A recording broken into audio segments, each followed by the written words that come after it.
Welcome in everybody to another episode of Cheat Code Weekly, where we talk about video game collecting and investing. Once again, I am Greg, joined here by Henry. Today we're going to talk about the eras of game collecting. So this is a concept that you might be familiar with already if you're into comic book collecting, where people talk about the different ages that exist. The Golden Age, the Silver Age of comics, the Bronze Age. I think the most Copper Age, maybe the modern stuff, but everything that you can collect is kind of dispersed or labeled into its different eras and ages, which makes it kind of easy for people to understand what age you're collecting, where that sits, and kind of how it tiers against other books. Because as it is, stuff that's grails, like if you have a modern grail, there's simply no comparing it to something like the NES or the golden age of comics, which is going all the way back to 1938 with Action Comics #1. You simply can't compare them. But both, respectively, for their ages, are still grails.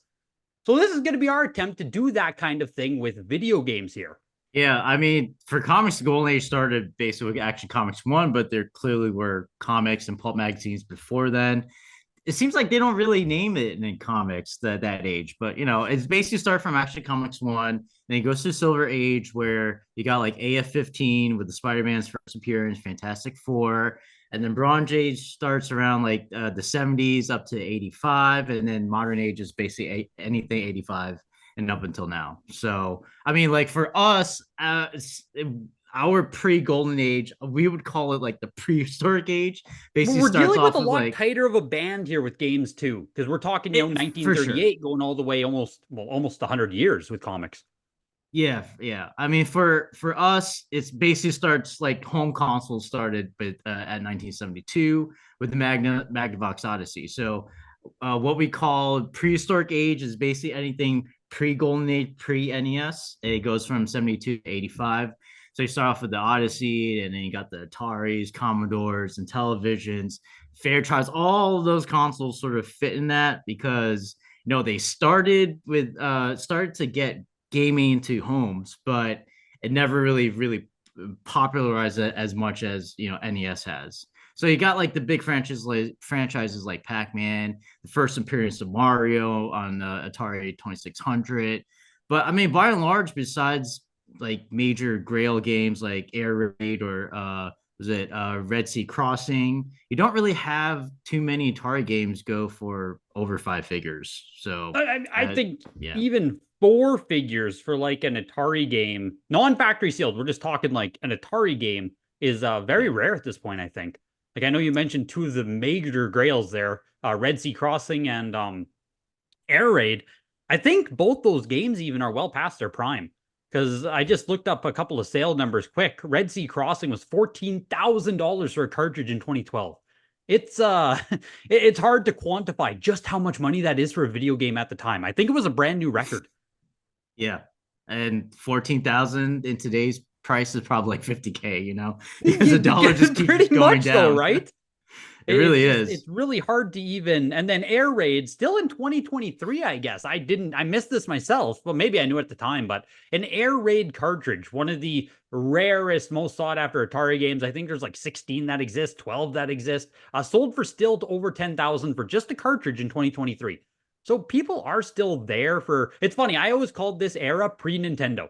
That's what I like. Prehistoric age, if you want to call it. It was always Yeah. pre-Nintendo. Everything before NES. Yeah, that makes sense. You could call it pre anything. It's a pre something. But Yeah, I mean, on a personal level, I when I first started collecting, I actually collected Odyssey, like the Magnavox Odyssey, the actual home console. there we I collected go. all the Odyssey consoles, the red one, the yellow one. I was like, yeah, this got to be historical because it's the first one, right? It's got to be First worth ever something. home video console. I probably paid like a couple $100 back in uh early 2000s, and when I sold it like 4 or 5 years ago, it basically was the same price if not lower. So it's just the collector base is just going to keep shrinking and shrinking. Yeah, it has historical relevance, but there's a lot of them out there, and I just don't see how it becomes popular again.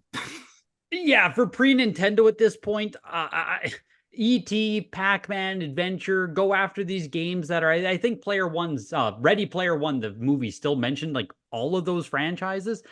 Go Mhm. after something that might still have some relevance, might still have something going for it. I just don't see Atari and television, Coleco. I don't really see this age of games becoming more popular in the future than that. And I, like I said, I already think it's past its prime. I think that is literally just a dying category myself. And the odd thing is that all these Alamogordo finds, those are actually finally worth something, like, four figures, $1,000 or something, 1,500. But like I literal think that trash shows is where worth we're at, something. right? Literal trash Atari stuff is worth something. Those are So selling for like $1,000 each. The dig site Atari games are now the grails of Atari collecting. Not the actual game, still like it's no, the yeah. trash that was buried. Because it's an interesting story, at least. It is. It is. But I mean, we can move on to the golden age, right? Like NES started it all off because NES saved gaming. Like Atari really didn't deliver on their promises on the game art, and the game itself was completely different. So NES came and saved it all. And the major IPs like Mario, Zelda, they all got their start here. You got other IPs like Metroid, Kid Icarus, Kirby, so on, Mega Man, so on and so forth. You have all these major Castlevania, franchises. like it's, You can keep naming them off. These are all like easy 5-figure games, and almost like in decent condition in any print. So these are the grails of our hobby. And then you also have like Game Boy, SNES, Genesis. These are also super important consoles, but like the main focus is going to be on NES because the most collectors are NES collectors. Like if you want to collect any console, if you're just starting, this is probably the place to start because you got the biggest collector base. yeah, I do just want to say it's going to be from 1985 to 1995 is what we're lumping there as the Yeah, golden age. I just want to make sure we define those age ranges so you can put it in your own sure. mind as well. So 8 to 16-bit era, this will go all the way through Sega Genesis even for the golden age. And I know it gets a bit tricky to compare because a Genesis Grail versus an NES Grail, man, they're worlds apart in valuation and how sought after some of them are. But if we're actually just doing an era of gaming or trying to lump these together, I think it makes a lot more sense to include all of that stuff with NES rather than lumping it. Well, the next era we'll get into, the leap made to 3D is where it makes the next jump for how we're laying it out. But yeah, Game Boy, I mean, you have an opinion on Game Boy, I'll let you take Yeah. it. I Okay. kind of disagree with you, but go ahead. So okay, for Game Boy, apparently a lot of European collectors love Game Boy because number one, it's really scarce actually in any condition. It's really hard to find a Game Boy game. For example, like Zelda Link's Awakening, on a WATA Pop, I think it's like 50s versus like Zelda 1, and these are sealed copies.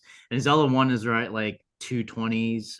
So it's basically like a 5-to-1 difference between a sealed Zelda Game Boy game versus a sealed Zelda NES game, and just based off of sheer supply and the strength of the IP and how much the pricing goes for nowadays, I really feel like Game Boy games have room to grow because these are mainline IPs that uh, besides the NES, this is the next revision of these games, right? These are the next games that come right after NES, so they And the got to be Game worth Boy sold something. amazingly well. I think it might be the best handheld selling system of all time still. Maybe someone can fact check that, but I know it sold incredibly well. I think the biggest issue with Game Boy, I have a couple here, is that handheld ports is like a gaming. People hold that in their mind. These are not the home console releases. These aren't like the real entries in the series, right? We had Zelda 1, Zelda 2, and then we had a handheld port. So I think that kind of mindset is what a lot of people have, and why the Game Boy releases, even though they are these great IPs, right? Like Metroid 2 is on there. Probably a great, amazing release. I want to get one myself at some point. It's still ultimately the second game in the series. Kirby, I think, is the first Game Boy release. I Yeah, think that was Kirby's literally the Adventure. first Kirby. Um, Yeah, Outside of that, I don't know if there's many huge games that started on Game Boy. So if you want to collect a lot of them, you either have to be a big Game Boy collector or you're going for full sets. But even myself going for a Zelda full set, Link's Awakening is a distant priority for me because it's on a handheld. but here's a question: should Link's Awakening sell for less or equal to or more than A Link to the Past. Less by far, less, 100% less. Why would it be less? Because it's the second game to come. Okay, besides Zelda 1 and 2, Yeah, but shouldn't it it's be not. worth It's not like more? it's not the home console release. Like Link to the Past, Super Nintendo, it'll forever be. I think it's this. Like I think a lot of Game Boy stuff gets passed over just because it's the handheld release. The graphics aren't as good. The gameplay isn't as compelling. It's not. Maybe I'm a handheld hater. I just don't see it having the same I kind mean, of allure. A Game Boy is also so much more culturally relevant. I The feel like when Pokemon it machine. yeah, okay, fine. It's a Pokemon machine, sure. Yeah, I mean the Pokemon games are clearly the grails in Game That's gonna Boy. dominate the Game Boy market. Yeah, but like when you go and go to movies and then like I just feel like in pop culture there are a lot more people who you see have a Game Boy in their hand rather than playing like SNES, you know? And everyone played Game Boy. I played Game Boy. I didn't So, own one, so again, I might just be a handheld hater. okay. But like, I'm giving you Yeah. my take as someone who didn't own Game Boy, loves to collect Nintendo like home console stuff. I was a home console kid. We had them all. I Okay. just that's why I don't think Game Boy has the same kind of oomph, even though the games are incredibly rare, like you said. Like Game Boy games are very rare. Um, I mean, clearly the collector base is not the same as NES or even SNES or even N64, yeah, but that's no, it even lags N64, I think. this is potentially an area for growth. That's all I'll say. Potentially. Okay. I'm not gonna fight you on that. It potentially could be. I'll agree with that. Potentially. Anyway, Genesis is in the okay. same era. I mean, there's not a ton to say. It has Sonic, of course. Sonic the Hedgehog is going to dominate the Sega, the Genesis. That's going to be the biggest thing by a mile. Mortal Kombat, Street Fighter are on there, but we largely see any of these parallel releases. The Super Nintendo kind of gets the love. I think Yep. Mortal Kombat.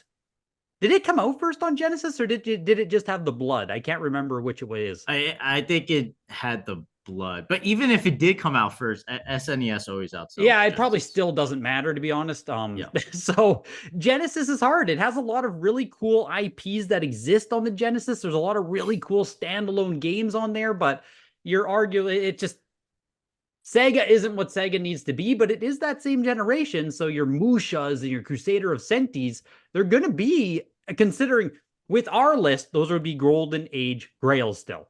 And then we'll end off with a bit of SNES here. Yeah, SNES. I mean, it's the RPG machine. You got Chrono Trigger, Mario RPG. You got Donkey Kong Country, Super Mario World, Super Mario Kart. Like Star Fox doesn't get as much love, but it started, I believe, It in still started SNES as there. well. It started there, so maybe it should get more love. And even games that aren't didn't like start off with SNES, like Mega Man X, holds a lot of value in SNES. Yeah, So those are your golden age. Like most people are just going to say NES and Super Nintendo are the golden age eras, games, whatever. But there is more. It's just I don't want to just be a Nintendo fanboy, but they really dominate those eras. It gets more interesting here as we go on.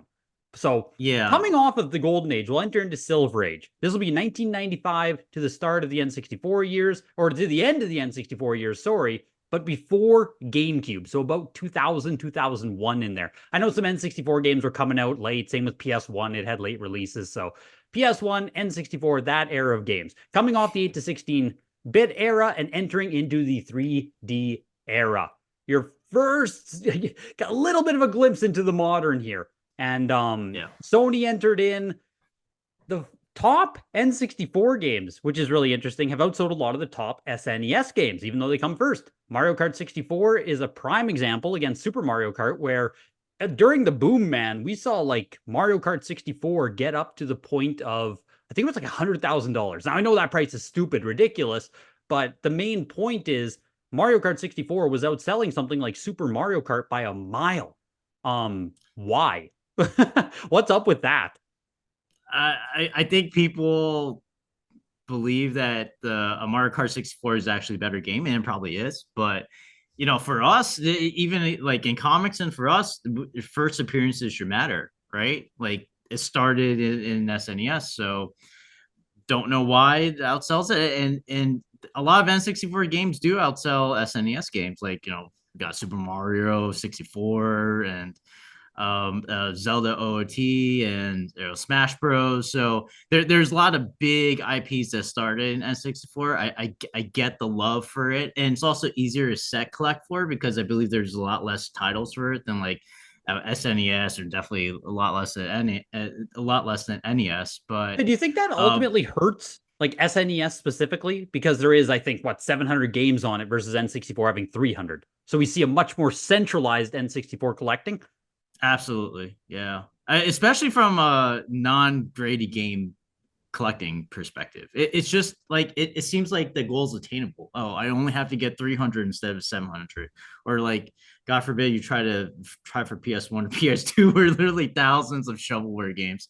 But I mean, N64 outsells SNES sometimes, and even when it doesn't outsell, like right now, you got Mario Kart 64 selling for about the same price as Super Mario Kart. Yeah, that So gap closed as it should have. It never yeah, should have been what it was. That didn't make sense. like like a 9294 is around 10, 12K.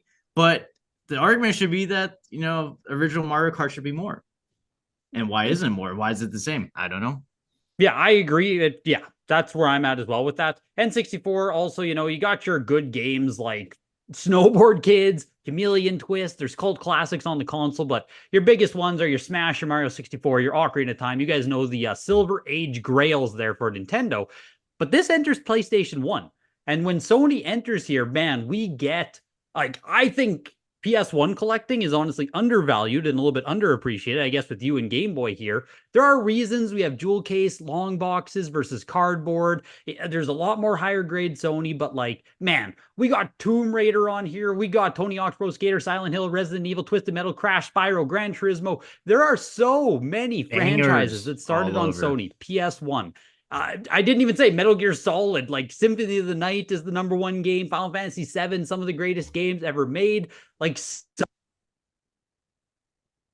collecting for the Silver Age here, like it has a lot of the Silver Age grails. It's just going to be like the PlayStation 1 era in a lot of ways outside of your biggest N64 games. Yeah, I mean, I think the main issue is that it's not Nintendo, and then beyond that, there's just a lot of shovelware. And on a different level, from the grading perspective, like the jewel case is supposedly easier to grade as for like the number grade. Obviously, seal matters a lot more. This is where you're starting to come to like the jewel case, the DVD case thing, where seals should matter more than like cardboard, where the numbers should matter more. But Good that's luck from a great convincing the game market of perspective. that, like until we see the market become convinced of that, bigger number, better game. Yeah, I think maturing and just having more collectors in the space for longer, they'll realize that, okay, what really is the difference between a 9.6 and a 9.8 jewel case? Sometimes it's very hard to see. I guess what I will say then, right, when we talk about PS1 and as we get into this modern case design, we see the VGA 90 and the 95 be king. Like those become the best because it's that Yeah, blended grade where, yeah, 9.8A plus might just be a VGA 85 plus, in which case yeah. you still have like 4 or 5 VGA grades better than that, where the WATA scale just doesn't translate as well. I would say that VGA is yeah, the VGA grading is definitely great for games like these, like PS1 DVD case styles, like 90s and 95s. They should command that premium over like a 9.8 plus or even 9.8 plus plus if they're like 95s and above, because having that clear seal really makes a difference from a eye perspective versus what's a 9.6 and a 9.8 on the case. Sometimes you can't tell. It might be like a little divot here and there, a little indent here and there, but you can't really tell from an eye appeal perspective. With the Silver Age, the other thing is going to be Dreamcast, Game Boy Color. There are a couple of other consoles in here, but it's going to be absolutely dominated by N64 and PS1. Dreamcast has Marvel vs. Capcom, Soul Calibur, the Sonic Adventure games. I do want to give a shout here to Dreamcast. Shenmue started on there. Is that still a Shenmue. grail? Like, Not anymore. No, not anymore. you know, It was a good Game game Boy though. Color has Shantae. That will forever solidify Game Boy Color as having a Silver Age Grail game. Shantae will always be a Grail. The Pokemon games, obviously, but this generation here is going to be dominated PS1 and N64. Yeah, and then just moving on from PS1 is forward, we got the Bronze Age. It's literally start from 2000s where you got the PS2, Xbox, GameCube. This is where online really started, coming up, and then it sort of ends around the Dreamcast around 2005. So like the big console of this generation probably is Xbox, probably is maybe PS2, but definitely GameCube because it's Nintendo. But I I mean, with realized I just talked Xbox, about Dream. I messed up. oh Dreamcast is part of yeah, this one. Yeah, Dreamcast is here. okay, Stupid yeah, it's Dreamcast. fine. You can That's how little excel. I think about it. I'm not editing it. Yeah, you're not. Okay, yo, screw it. All right, yeah, all right. So, anyway, so the big console probably is Xbox. The big grail in this age is Halo, Yeah, is even that though like the Microsoft, Bronze Age Grail game? Like, it's the Bronze Age grail. Like, doesn't matter if it's not Nintendo. It revolutionized FPS. We still see these copies. We talked about the pricing on this in the previous episode, but like NFR copies, 9.2A seals going for like what, almost 5 figures. So that's the game to get for Xbox. But they don't really have that many mainline IPs no, specifically in this you get age. off It's just Halo, really and I Halo. mean that was the meme even back in the day, right? The Halo machine. It is. It sort of is still the only Microsoft IP that's like worth something. Obviously, you got Gears of War and all that stuff, but Yeah, it's now, yeah, not like later on, nearly. yeah. Yeah, but it's not nearly as impactful as Halo. But I mean, for PS2, you got some bangers too. You got some great IP like Jack and Daxter, Ratchet and Clank, God of War, Kingdom Hearts. But it still runs into the same issue as PS1. It's just a lot of shovelware. It's the best-selling console ever, but it just doesn't get the love like GameCube does in general. See, that's again, like, I guess we're just doing this Sony versus Nintendo thing where Nintendo fanboy, the Nintendo collector base is just so powerful. Where the Sony PS2, man, like the collector base, the install base, like you said, the best selling console, everyone had one. I think these games should be worth more money. Like we're talking, Kingdom Hearts, God of War, Final Fantasy X, one of the best Final Fantasies ever. A lot of these games peak out like sub $1,000, 9.8A plus, let's say. Yes, the 9.8A plus copies, VGA 95s will do amazing. But like your run of the mill copy of a lot of these start of big IPs, uh, especially compared to GameCube, that's the biggest thing. Like, sure, they have some value, 100, 200, $300. But compared to GameCube, PS2 is just cheap. It is cheap to collect for PS2 compared to GameCube, which It sounds is. crazy to say right now. Yeah, I mean, GameCube it's got some big IPs like Pikmin and Animal Crossing. Those are all started on GameCube, but really, what collectors are focusing on GameCube is made in Japan copies. Like, didn't a recent like VGA 85 go for 3K? Well, I Wind mean, Waker, made in Japan. Wind Like Waker, yeah, VGA Wind Waker made in 85, yeah, Japan. 3K for that, which is just like, again, right. Didn't introduce the Zelda franchise. I don't even know if Wind Waker is largely considered one of the best Zelda games ever. Like, it's good, obviously, but like, $3,000 for that. Going back again, like God of War, Kingdom Hearts. Oh, it's insane to You me. can It's insane to you me. can get a God of War 988 plus plus for 3K or if not Yes, even which less is than like that. what So Sony's yeah, number one IP right now. yeah. It's not good, but It's maybe it'll crazy. change around. A lot of opportunity, there's a lot of opportunity out there. But Yeah, I think it's GameCube in hard that to, age is all the way up here right now. So if you are gonna chase GameCube right now, like no, it's established itself as the leading console by a lot in that generation. for sure. The leading game in this age is Halo, but the leading console is definitely GameCube. And if you have a Yes. made in Japan copy, it's gonna be worth something. So you might as well grade it and just sell it. I want it. Yeah, I wonder, like, I guess the only thing maybe that could fight Halo, made in Japan Smash Melee, what even fights Halo? Is there anything? No, nothing. No, that wouldn't fight it. Made in Japan Animal Crossing is sold for like $8,000. Yeah, I mean that's a lot, but that's not Halo. No, Yeah, that's not Halo not numbers. getting there. No. But then we move on to modern age. Anything PS3 and beyond. So anything 2006 and beyond. This is Your where, modern gaming, the online gaming experience, this yeah, is modern gaming. you got some huge IPs. You got like Fortnite, Minecraft, Gears of War, Call of Duty, Modern Warfares. They're all here. The issue is we don't know how much is out there. Like clearly, people were uh even back then, I think people had ideas like, oh, this IP might be worth something. So let me hoard a couple, not case packs, but like maybe a few sealed copies here and there. So when you're looking at these Fortnite numbers, like 988 plus plus, that they sell for 10K, maybe like, oh, that's a pretty good price for, a really good IP that's, probably never going away. But how many of them are out there? Yeah, I the don't know. amount of speculation still with this, and I know we're talking all the way back in 2006 here with PS3. Like if we're going, Fortnite's what, 2017 maybe on PS4, somewhere Yeah. in there. And the copy that sells the most is actually the for the Xbox, not the Yeah, not the the Xbox PlayStation. One copy of Fortnite, yes. Yeah. And even just your mid-grade copy is like $2,000-3,000 right now. It's just Breath of the Wild first print on Switch. Oh yes. Man.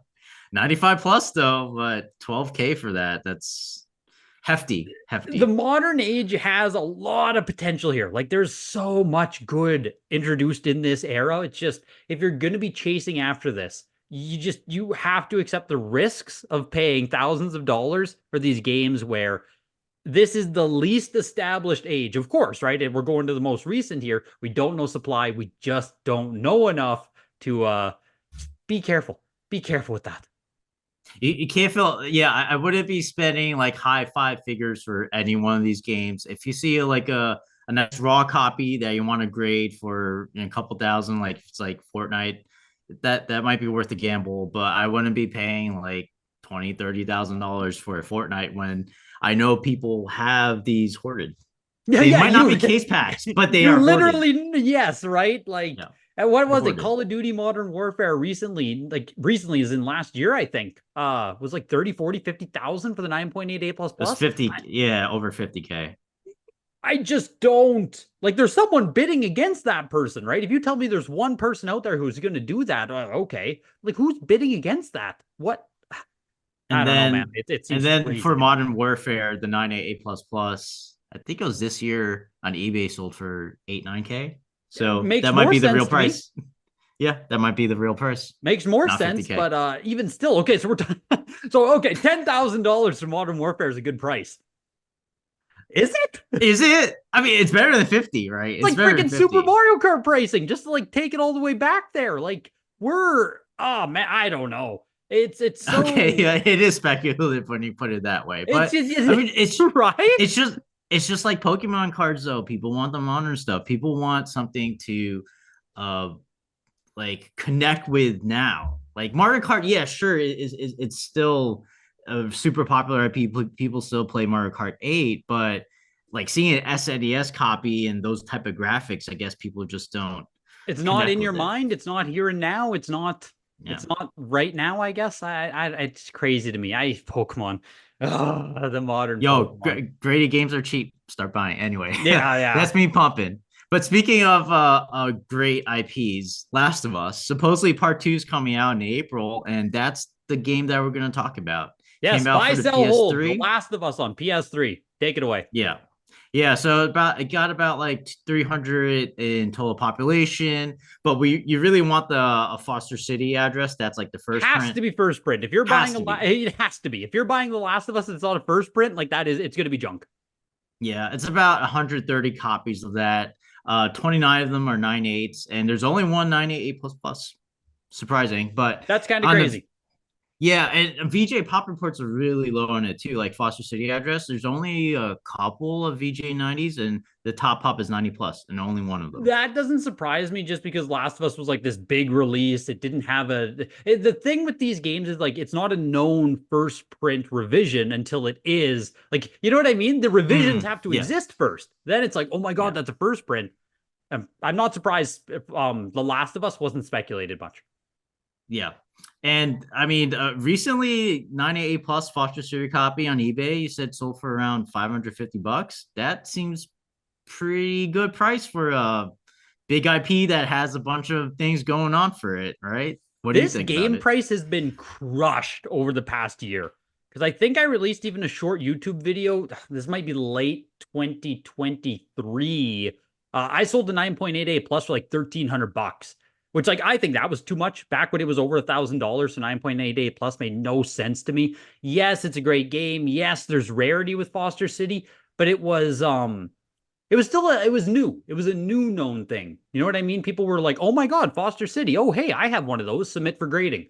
So the price had to come down on that. I'm not surprised at all. But now that we're sitting at $550, 9.6 A plus copies on eBay, two of them auctioned for $200 each. That's November and December. 9.6 A plus for $200. That is the cost of raw plus grading on this game. Yeah. Ah, man, right now it has to be a buy for me. Buy or hold. There's no reason to sell at this price. Yeah, there's no reason to sell. And they're gonna come out with a part 3. They say like they have inklings of coming with that. Who knows if they keep the TV series up? But clearly, it's a franchise that Naughty Dog wants to keep investing in. So I don't really see that much downside. Like you said, it's just raw plus grading. So what's the downside? There's no At downside. bare minimum, get yourself an entry level copy. Get the 9.68 plus for $200. And like, what's your downside, right? It just comes down to that. It's not even about, is it going to become a $500,000 game? It's like, if you like this game, what is the downside to holding it? And when the answer is like, oh, nothing, makes it a pretty good purchase. Do you own a 9.8 or A plus plus, just out of curiosity? Yeah, I have a 9.8 A plus plus. Do you have the 9.8 A plus plus? You said there's only I have one. the 9.8 plus. Yeah. Yeah, I have it.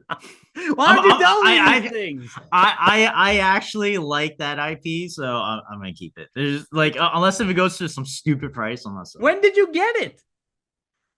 It was a cross. It was a VGA 90 cross. Okay. Jesus, yeah. Okay, well, here we are, I guess. You have a slanted opinion. No wonder you're telling people to buy it. Like, don't trust this guy. I never said buy. I just said you might as well hold on to it. I mean, there's no reason to sell it.